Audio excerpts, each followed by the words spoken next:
नमस्कार दोस्तों।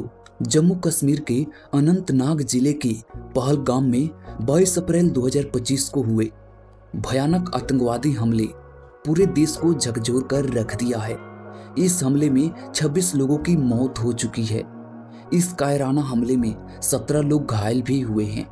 दोस्तों, इस हमले के शिकार हुए अधिकतर लोग पर्यटक यानी टूरिस्ट थे, जो अपने परिवार के साथ मिनी स्विट्जरलैंड कहे जाने वाले बायसरन घूमने आए थे। दोस्तों, ये हमला कब, कहां और कैसे हुआ, आइए इन सभी सवालों पर नजर डालते हैं। मुझे पर थी, क्या बोलते भेलपुरी खा रही थी, मेरा पति साइड में था, एक इंसान आया, उसने उसको गोली मार दी। बैठो बैठो बैठो बैठो बैठो बैठो बैठो आराम से बैठो। फायरिंग कर रहे हैं वो लोग। हाँ, फायरिंग कर रहे हैं। मेरे बच्चे को हम लोग फौजी हैं।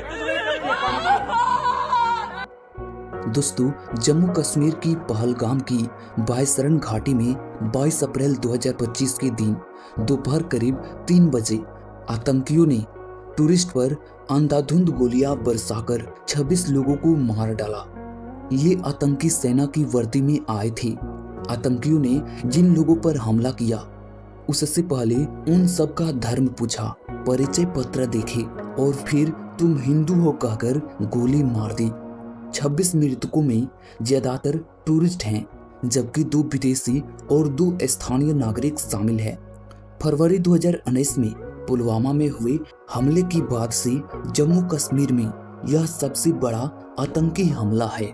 दोस्तों, इस कायराना हमले की जिम्मेदारी पाकिस्तानी आतंकी संगठन लश्कर-ए-तैयबा से जुड़े गुट द रेजिस्टेंस फ्रंट ने ली है। खुफिया एजेंसियों से जुड़े सूत्रों के मुताबिक इस हमले का मास्टरमाइंड लश्कर-ए-तैयबा का डिप्टी चीफ सैफुल्लाह खालिद है। बताया जा रहा है कि सैफुल्लाह खालिद आतंकी हाफिज रशीद का बेहद करीबी है। पाकिस्तानी सेना पर उसका इतना प्रभाव है कि सेना उसका फूलों से स्वागत करती है। वह सेना के अधिकारियों की पूरी तरह से मदद करता है, साथ ही पाकिस्तानी सेना के जवानों को भारत के खिलाफ भड़काता है। पहलगाम आतंकी हमले से 2 महीने पहले सैफुल्लाह खालिद पाकिस्तान के पंजाब के कंगनपुर पहुंचा था। यहाँ उसे पाकिस्तान के कर्नल जाहिद जरीन खट्टक ने जिहादी भाषण देने के लिए वहां बुलाया था। वहां उसने पाकिस्तानी सेना को भारत के खिलाफ भड़काया। जम्मू कश्मीर में लश्कर और टीआरएफ की आतंकी गतिविधियों को वही अंजाम दे रहा है। दोस्तों, बायसरन में हुए आतंकी हमले में अब तक 6 आतंकियों के शामिल होने की बात सामने आई है।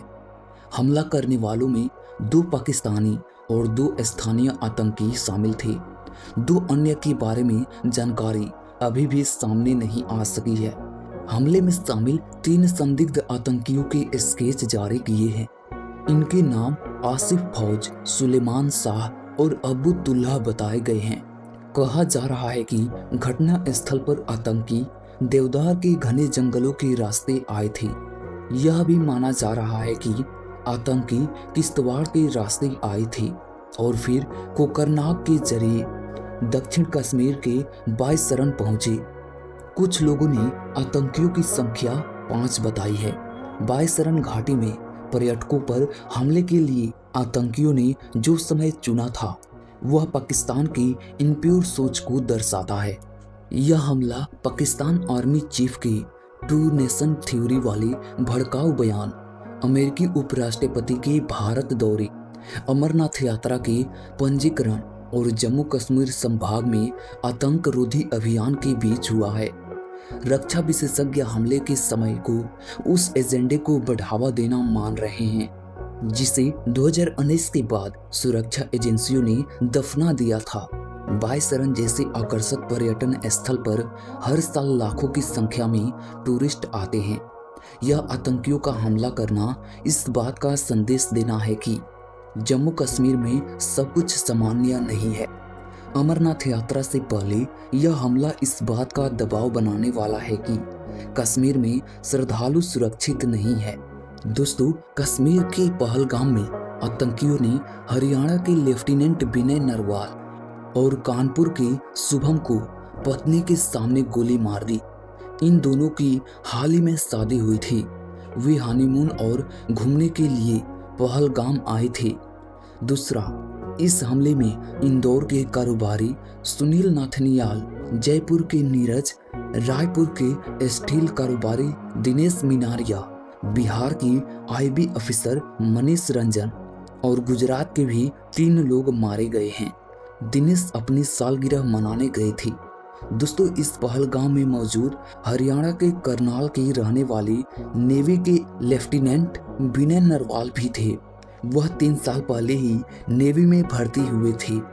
आतंकियों ने कानपुर के रहने वाले शुभम को पत्नी असानिया के सामने गोली मार दी। असानिया चीख चीख कर रोते हुए आतंकियों से बोलती है, मुझे भी गोली मार दो। इस पर आतंकी कहते हैं, हम आपको गोली नहीं मारेंगे, आप अपनी सरकार से जाकर बताओ। यह बात असानिया ने खुद परिवार के लोगों को बताई। दोस्तों, इस घाटी में इस तरह का यह मामला कोई पहला मामला नहीं है। बीते 1.5 दशक यानी 15 वर्षों की बात करें तो इस तरह का कई बड़ा आतंकवादी हमला हो चुका है, जिनमें अभी तक 227 लोगों ने अपनी जान गंवाई है। क्या हमारी सरकारें अभी भी कुछ नहीं करेगी? क्या हमारी सरकारें हाथ पर हाथ रखकर ऐसे ही बैठे रहेगी या फिर कोई एक्शन लेगी? इस बार सरकार को जरूर एक्शन लेना चाहिए। इन पाकिस्तानी टेररिस्ट को ईंट के जवाब पत्थर से देना बेहद जरूरी है। दोस्तों, आपकी क्या राय है? हमें कमेंट बॉक्स में जरूर बताएं।